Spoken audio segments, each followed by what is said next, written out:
Sejam bem-vindos, queridos cursistas, ao nosso encontro semanal. Desejo que todos se encontrem bem e em paz. Na aula de hoje, trataremos das rotinas básicas da programação de computadores, principalmente o que envolve os algoritmos e as rotinas sequenciais da linguagem de programação. Em nosso caso específico, estudaremos sobre os tipos de dados, variáveis, sintaxe e semântica. Como vocês sabem, essa disciplina é de fundamental importância para a formação profissional de vocês. Por isso, prestem bastante atenção, assistam às aulas quantas vezes forem necessárias. Participem dos fóruns de discussão e dediquem-se, pois o esforço mútuo entre todos nós, envolvidos nessa etapa de conhecimento, fará com que juntos obtenhamos melhores resultados no final dessa disciplina.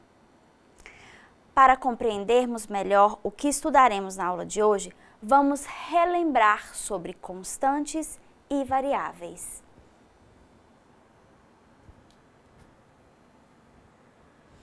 Constantes são os valores pré-definidos que não serão modificados. Lembrem-se que constantes são valores pré-definidos que sempre serão os mesmos, eles não são modificados nunca. Exemplo, o dobro. Quando tratamos de um valor que já sabemos que número que é, como por exemplo, o dobro de 2. Nós sabemos que dobro vai ser sempre a representação vezes 2. Podemos também citar o próprio número 2 ou qualquer outro valor do sistema de numeração. 2 será sempre 2, 3 será sempre 3. 4 será sempre 4 e assim sucessivamente. O que eu quero dizer com isso é que o valor de uma constante é permanente, é constante, não varia, não muda. Já as variáveis, ao contrário das constantes, são valores que serão atualizados ao longo da rotina de programação. Exemplo, o dobro de x. O dobro eu sei que é vezes 2. E quanto vale o x? X pode ser a representação de qualquer valor em um determinado número x. Ou seja, x pode valer 2, logo o dobro de x vai ser 4, mas caso x valha 6, o dobro de x será 12. O que eu quero dizer com isso é que vocês compreendam que a variável não tem o valor fixo. A constante tem o valor fixo, variável não tem valor fixo. Para a programação, as variáveis representam, na verdade, espaços na locação da memória. São os espaços onde nós armazenamos os dados na memória RAM. Isso porque tudo que executamos no computador, tudo que digitamos no teclado fica temporariamente armazenado na memória RAM. E o que representa cada espaço temporário para que esses dados sejam armazenados são chamados de variáveis. Eu gosto muito de fazer uma analogia de variáveis com um gaveteiro. Imagine os móveis do seu quarto. Suponha que você tem apenas um baú grande, onde você vai guardar todos os seus pertences. Ali você coloca suas meias, seus sapatos, suas roupas, seus acessórios, seus materiais escolares, todos os seus pertences. Eles estariam bem guardados? Seria fácil você encontrar os seus objetos sempre que necessitasse? Abrir o baú e ver tudo junto, tudo misturado? Com certeza, esse não é o melhor modo de armazenarmos os nossos objetos de qualquer valor ou quaisquer outros objetos que nós tenhamos. Imagine então o computador com todos os seus zilhões de dados a serem armazenados por segundo, por milissegundo. Seria impossível retornar o dado certo em tempo hábil. Então, a solução foi criar variáveis. Imagine que em seu quarto agora tivesse um gaveteiro, uma cômoda, em que você fosse guardar nessa cômoda, em cada gaveta você vai guardar um tipo de objeto, sem misturá-los. A diferença aqui é que em cada gaveta cabe um único objeto de cada tipo. para eu colocar um novo, o antigo precisa sair. Imagina uma gaveta com um sapato, eu coloco um sapato, a hora que eu vou colocar um novo, eu preciso tirar e colocar esse novo sapato. Essa é a ideia de variável, guardar um dado temporariamente, até que ele seja salvo na memória permanente, ou que eu queira guardar um outro valor naquele mesmo lugar. Ficou claro? Observem esse exemplo. Soma igual x mais y mais k. E média igual a soma dividido por 3. Aqui são variáveis soma, x, y, k e média. Pois nós não sabemos o valor de x, y e k. Também não sabemos o valor de soma. E é a consequência, a soma vai ser a consequência da operação desses 3 valores, que ainda são desconhecidos. Também nós temos média. Então, observem no exemplo a soma x, y, k. A média vai ser o resultado dessa soma, que nós ainda não temos, dividido por 3, que é a quantidade dessas outras variáveis. Se eu não sei o valor de nenhuma dessas 3 variáveis, eu também não sei o valor de soma. O único valor que de imediato eu sei quanto vale é o meu 3, que é a minha constante, que não vai variar. Esse valor permanece sempre o mesmo. Compreendido? Então, continuemos. Se eu posso fazer uma analogia de que minhas variáveis são pequenos repositórios de dados, ou seja, pequenos espaços reservados na memória do computador para que eu possa trabalhar com eles sempre que necessário durante a execução de rotinas em meu computador, como eu vou fazer para reconhecer cada variável e cada dado ali armazenado? Pois bem,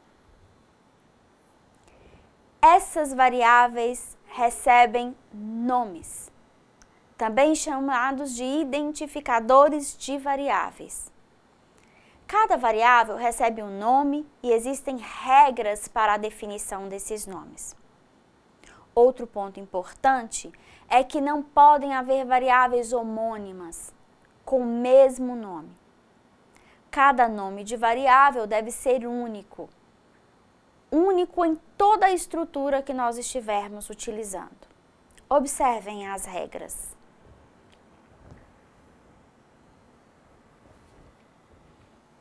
Para a definição dos nomes dessas variáveis ou identificadores de variáveis, é conveniente que os nomes escolhidos para as variáveis sejam associados ao conteúdo.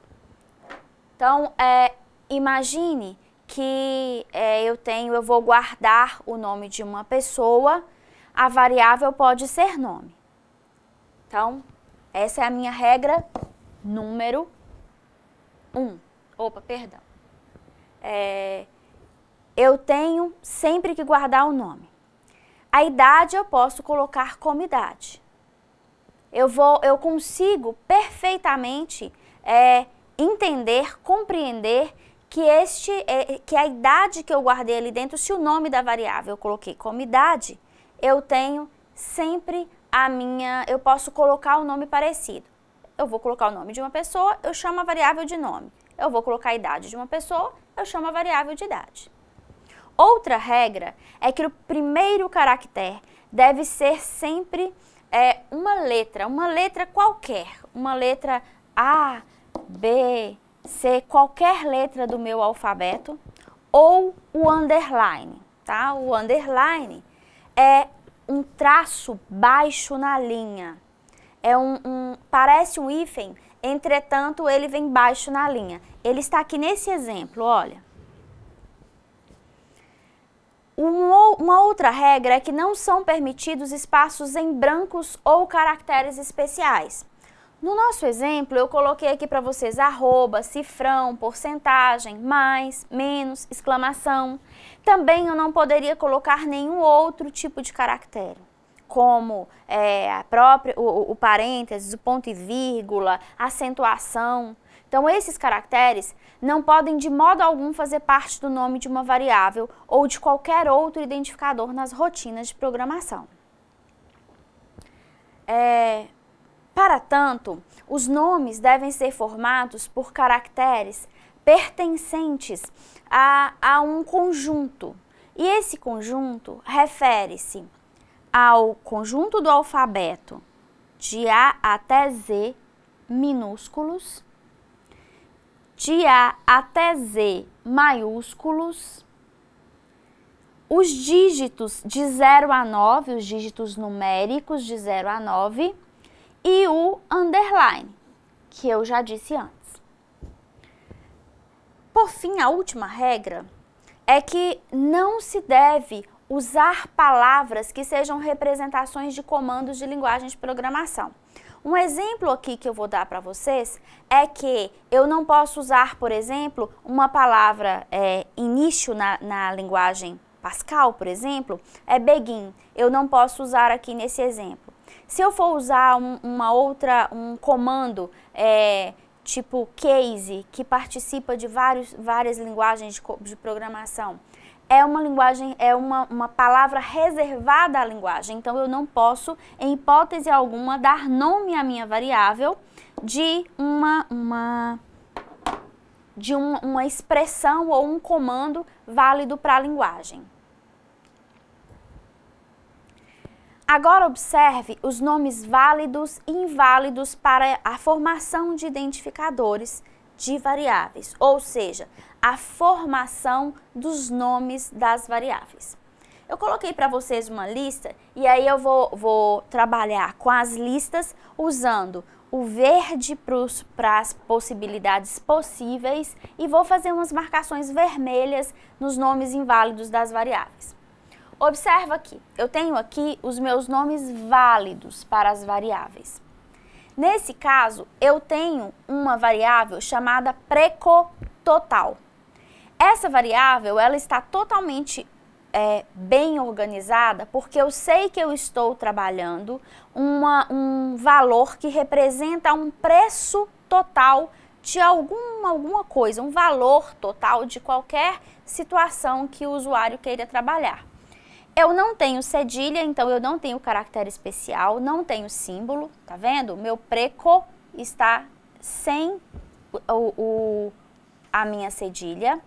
E eu tenho aqui um underline que separa essas duas palavras de modo que elas se tornem uma só. Então, o precototal estaria representando um preço total, mas eu não tenho símbolo e não tenho um espaçamento aqui neste caso. O meu segundo exemplo, eu tenho calcula juros. Eu fiz uma palavra só para um cálculo de juros. Coloquei letras maiúsculas e minúsculas, totalmente aceito. Data, nascimento, não tem espaço, não são duas palavras, é uma palavra só. Independente se eu usei uma minúscula e a outra maiúscula no meio, isso não tem diferença, mas a hora que eu bato o olho aqui nessa variável, eu consigo compreender que eu estou inserindo a data de nascimento de alguém. Username, o nome de um usuário. Eu posso também usar isso aqui, eu posso usar palavras em outro idioma. Não tem o menor problema, desde que não seja um comando reservado para a linguagem. Nome, normal. O underline, olha só, essa é extremamente interessante aqui, ó. Eu tenho um underline começando a minha variável aqui no início e var1. Então, o underline eu posso usar, é o meu único símbolo permitido. E ele pode vir em qualquer situação da variável, qualquer posição. Somente A maiúsculo, A minúsculo. Lembrando que essas duas variáveis, elas são, se eu for trabalhar com certas linguagens, que é o caso da linguagem C, A maiúsculo é diferente de A minúsculo, que nós chamamos de case sensitive, ou seja, eu tenho variáveis que mesmo eu tendo a mesma representação, por ser maiúscula, as linguagens compreendem variáveis diferentes. Então, nesse caso aqui, A maiúsculo e A minúsculo são variáveis diferentes. Em algumas linguagens, eu já tenho A maiúsculo e A minúsculo como sendo a mesma coisa. Então, eu tenho que saber qual linguagem vou utilizar para eu saber se é válido ou não utilizar variáveis maiúsculas e minúsculas como distintas. O mesmo exemplo aqui em nota, olha só.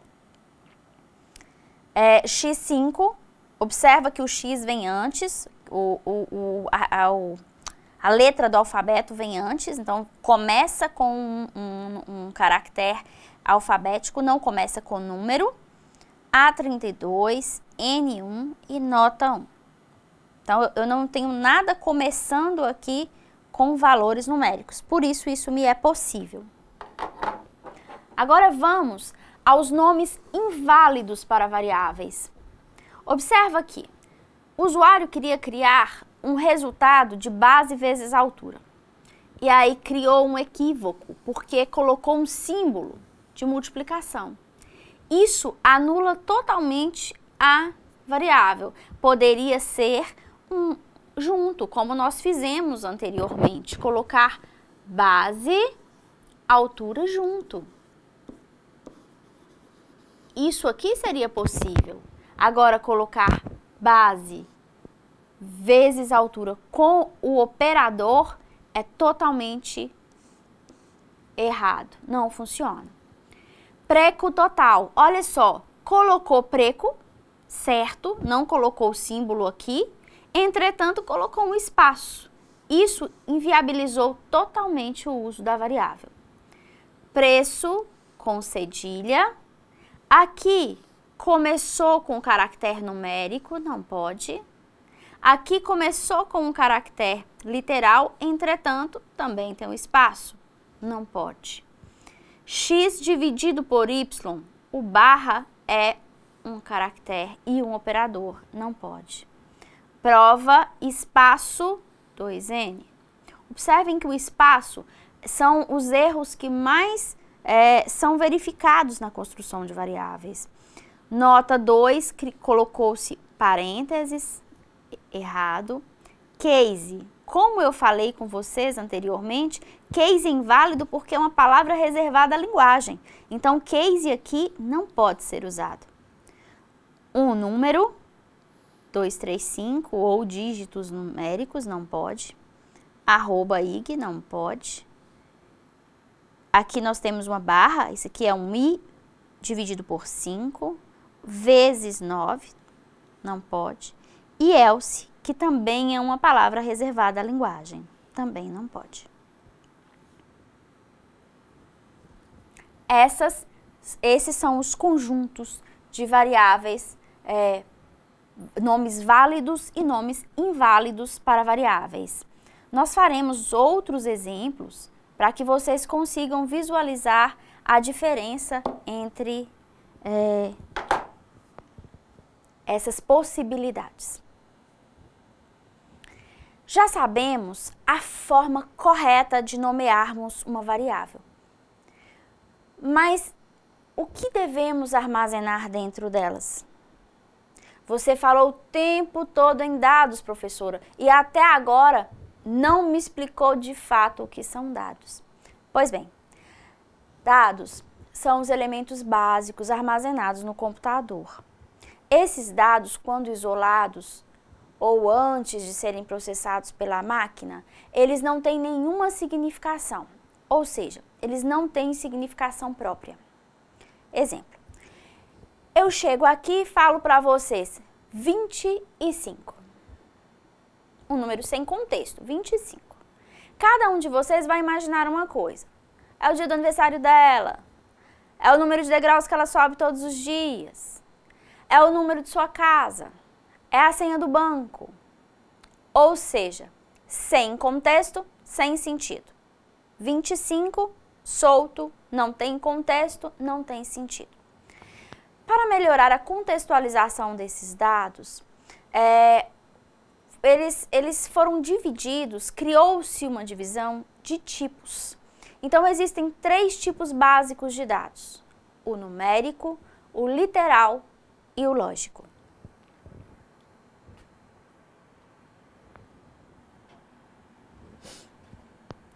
Nós temos aqui a definição desses tipos de dados. Então, o numérico, ele tem uma característica de ser dividido em dois. Nós temos os numéricos do tipo inteiro e os numéricos do tipo real. Então, um numérico inteiro é qualquer número inteiro, negativo, nulo ou positivo. O que acontece com esses números? Observa que eu tenho menos 15, 0, 101. O que acontece com a definição de números inteiros para a programação é que são desconsideradas as casas decimais. Então, se eu falar para vocês, eu falo que eu tenho 3,2. Se eu tenho esse valor, mas eu determinei que ele é inteiro, automaticamente as casas decimais são desconsideradas. Então, independente do valor da casa decimal, não é arredondado, é desconsiderado. Se eu tivesse lá 5,9 e eu determinasse que esse valor aqui vai ser armazenado dentro de uma variável do tipo inteira, eu vou desconsiderar o ponto 9. Então, só será armazenado 5. Então, como regra básica desse tipo de variável numérica, que é o tipo inteiro, vocês lembrem que são todo tipo de número inteiro, que pode ser tanto negativo, nulo ou positivo. O que acontece aqui é que nós não temos casas decimais, são números inteiros, tá? A divisão desses valores, a divisão de um número inteiro não possui uma casa decimal. Eu tenho sempre os meus restos. A gente vai ver isso mais à frente com cautela. O segundo tipo numérico, que é o real, a gente está tratando de qualquer número real, negativo, nulo ou positivo. A característica aqui é que geralmente eles são acompanhados de casas decimais. Por que geralmente? Porque eu posso determinar que eu tenho um número real e ele não ter casa decimal. É o caso desse menos 1 aqui. Tá vendo? Não tem casa decimal. Eu tenho menos 0,5, eu tenho o 0, que é nulo, né? O 0 vai ser sempre 0, o 5 e o 9,5. Observem aqui que essas vírgulas eu estou separando números. Os números do tipo real, eles são separados por ponto. As casas decimais não são separadas por vírgulas, são pontos. Então, quando eu digo 9,5, eu estou tratando de 5,5. Esse ponto significa o meu valor decimal. Ao contrário do que a gente costuma escrever, 9,5. Então, a vírgula em programação, ela é sempre uma separação entre valores, tá? Então, as minhas casas decimais aqui, nesse exemplo, observa, eu tenho menos meio, com ponto aqui no meio, observem o pontinho aqui, e eu tenho 9,5, observa o pontinho. Esse pontinho aí é que determina que eu tenho um número decimal aqui, do tipo real, né? E aí eu tenho essa casa decimal. Mas não significa que eu determine que eu tenho um número real e obrigatoriamente todos os números reais vão ter que ter casas decimais. Não é o caso. Observa nos meus exemplos aqui que eu não tenho essas casas decimais, porque eu posso também definir um tipo de número que não tenha essas casas. O meu terceiro tipo é o literal, também conhecido como caracteres. Algumas linguagens, inclusive, elas usam a definição de caracteres. Literal a gente reserva mais para os algoritmos, para enquanto a gente ainda está no projeto de dados. Então, qualquer conjunto de caracteres alfanuméricos, eles podem ser considerados como literais. Qualquer texto. Então, eu tenho o alfabeto maiúsculo, minúsculo, uma sequência de valores numéricos, uma sequência de valores alfabetos e de número, palavras prontas e os símbolos aqui também eles podem entrar como caracteres alfanuméricos.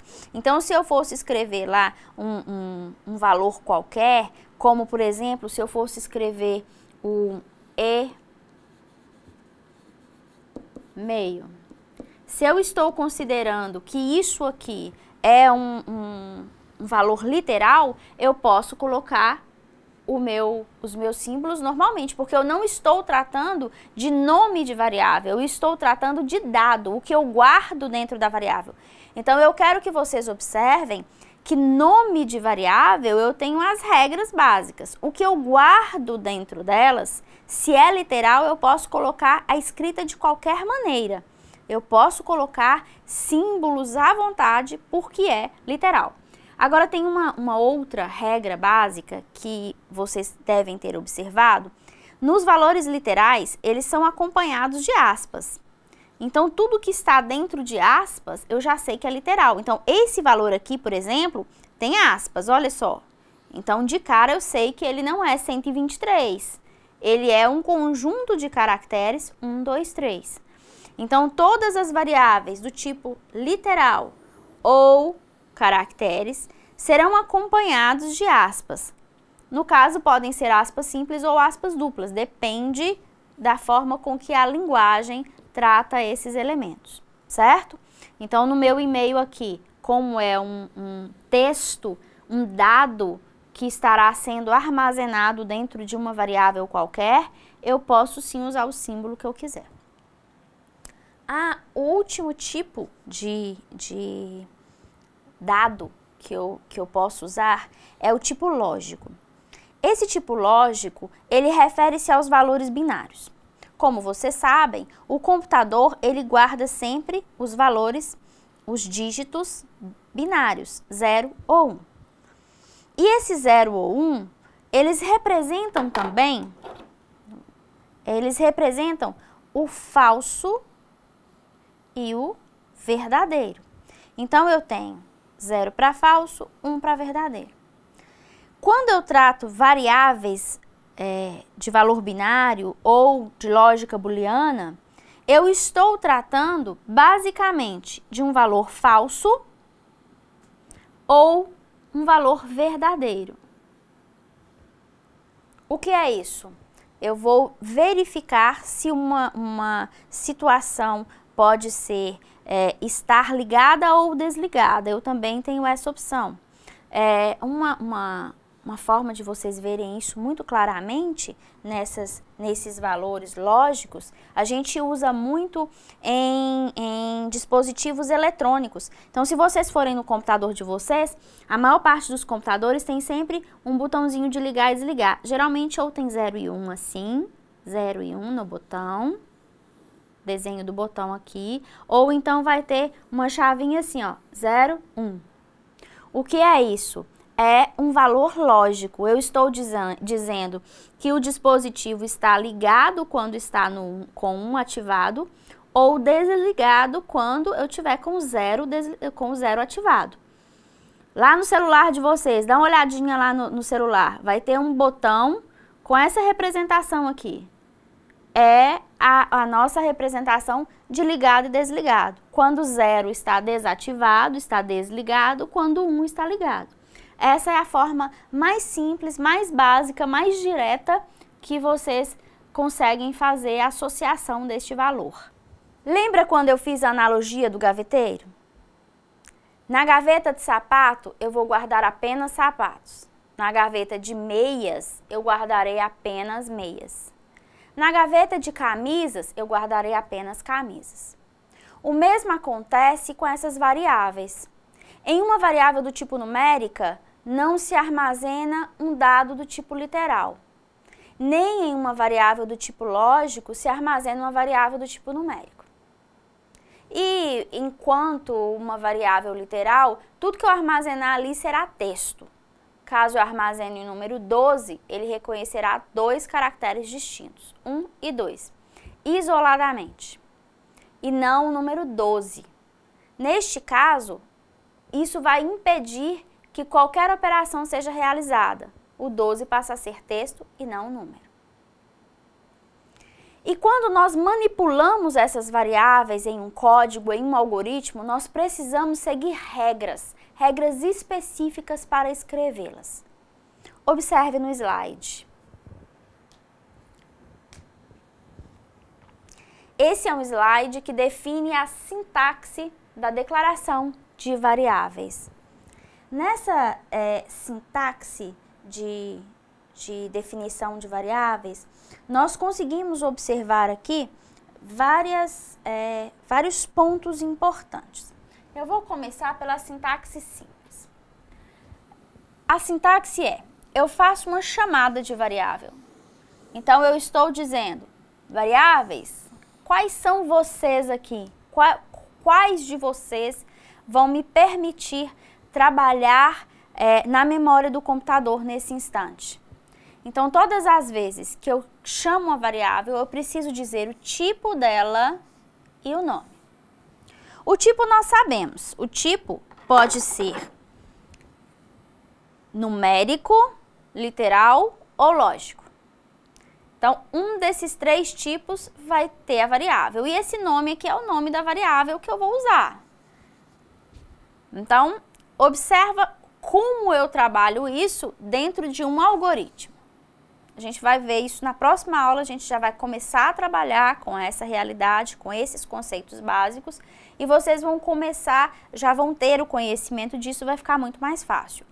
Então, no algoritmo, a primeira coisa que eu faço é dizer que eu vou declarar as variáveis. Existem algoritmos que permitem que essa linha aqui seja anulada, que ela não exista. Alguns vão ter, em vez de declarar variáveis, pode ter declares, e outros só var.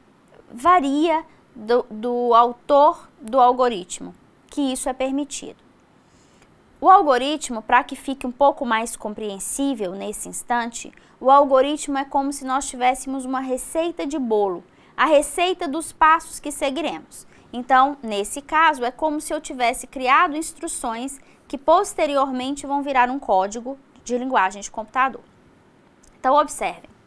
Eu vou fazer a identificação que eu estou declarando variáveis. Essas variáveis que eu vou usar, eu coloquei dos 4 tipos aqui para vocês observarem.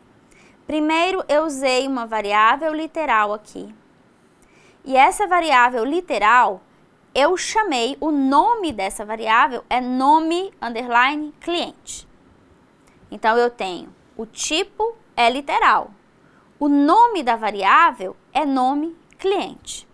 O que me sugere que será armazenado dentro dessa variável, lá dentro dessa caixinha, o nome de um cliente em formato de texto.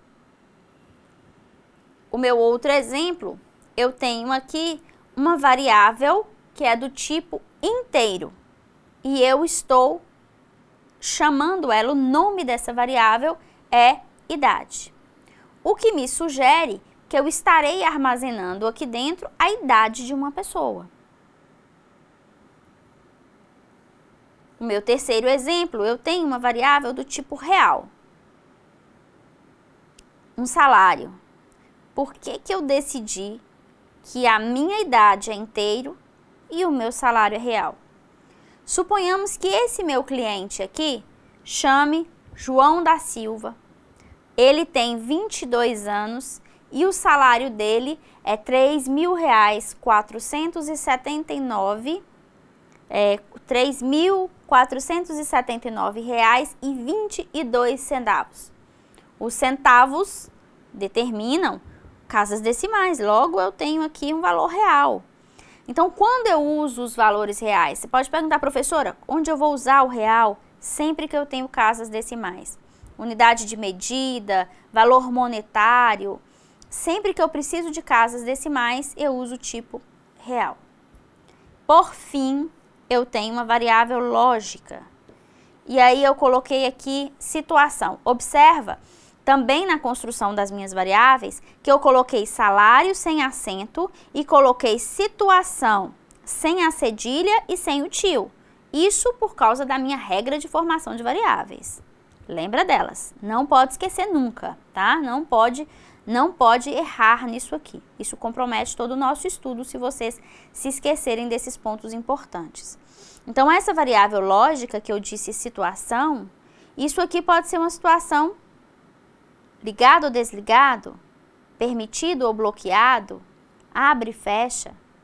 Então, é uma variável lógica que vai receber sempre um valor, aqui nesse caso, falso ou verdadeiro. Depende de onde usaremos isso aqui.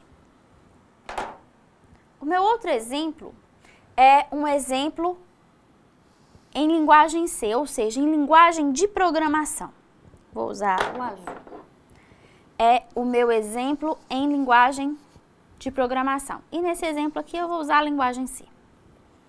Bom, eu tenho agora tipos diferentes. Eu tenho char, que representa o meu tipo literal em linguagem C, cadeia de caracteres. E nesse caso, quando eu ver o char, eu sei que ele é literal e a minha variável se chama nome cliente, assim como a outra. A diferença é que eu tenho isso aqui, ó. O que representa isso? Eu tenho armazenado aqui dentro o nome do cliente com no máximo 20 caracteres, no máximo 20 letras. Também tem outras regras básicas, na verdade vai ser 19, lá na frente eu vou explicar detalhadamente para vocês, mas isso aqui determina a quantidade de caracteres reservados para o nome desse cliente. Segundo exemplo, int, valor numérico inteiro, também idade. Agora, eu tenho dois outros tipos. Esses três aqui, gente, esses três são numéricos, tá? E aí eu coloquei um double aqui que vocês não viram ainda. Então, eu tenho um int de inteiro, eu tenho float, que é um dado do tipo real, com casas decimais, assim como no real lá do algoritmo. E eu tenho esse segundo tipo, esse terceiro tipo numérico aqui, que é o meu double. O que é double? Ele é duplo variante. Esse double significa que um valor pode ser tanto inteiro quanto real. Eu posso operar aqui, trabalhar com números inteiros e reais ao mesmo tempo sem me preocupar. Se eu colocar um valor, ele não vai fazer distinção se ele é inteiro ou se ele é real. Então, o double é muito mais usado para a gente durante a linguagem de programação. Aqui, ó, eu coloquei double comissão. Imagina que a comissão fosse calculada em cima do salário do funcionário ou das vendas que o funcionário fez, da quantidade de clientes, por exemplo. Então, eu posso receber aqui um resultado de uma operação. Observe também que eu chamei de comissão e não coloquei o tio. Salário, sem o acento. E eu tenho agora, por fim, bool. Bool remete a booleano, que nós vimos no slide anterior. Ou seja, é a minha variável lógica, que faz todo sentido aqui com o meu algoritmo. Só que o resultado agora, eu já não tenho mais false e verdadeiro. Nesse meu bool, eu tenho false para falso e true para verdadeiro. Essa é a minha regra básica aqui de sintaxe de declaração de variáveis. E tudo isso vem para que nós possamos construir bons algoritmos, bons códigos. Para nós construirmos bons algoritmos e bons códigos, é necessário compreender o conceito de sintaxe e de semântica. Sintaxe são regras gramaticais de formação de sentenças válidas ou gramaticalmente corretas dentro de um código. Por isso, no slide que eu apresentei para vocês agora, a sintaxe de declaração de variáveis. Ou seja, eu apresentei para vocês a forma correta de representar essas variáveis, de escrever essa notação de forma correta, para que seja compreensível tanto para os outros desenvolvedores, compreensível para todas as pessoas que executarão essas sentenças, assim como o programa de computador que vai executar as sentenças e vai transformar essas sentenças em programas de computador. Já a semântica é a associação das sentenças, ou seja, é a associação da forma correta gramaticalmente que eu fiz ao seu significado, permitindo a sua interpretação, faz com que a interpretação seja mais clara. Nesse caso, depende de você construir boa semântica, definir bons nomes para variáveis e tipos adequados. Tudo isso refere-se a uma boa semântica. Eu peço que vocês revejam a apostila no conteúdo da aula de hoje. Participem do fórum seguindo as instruções de atividade que lá serão solicitadas. Eu desejo que a aula tenha sido construtiva e espero vocês na próxima semana. Fiquem bem e em paz. Tchau!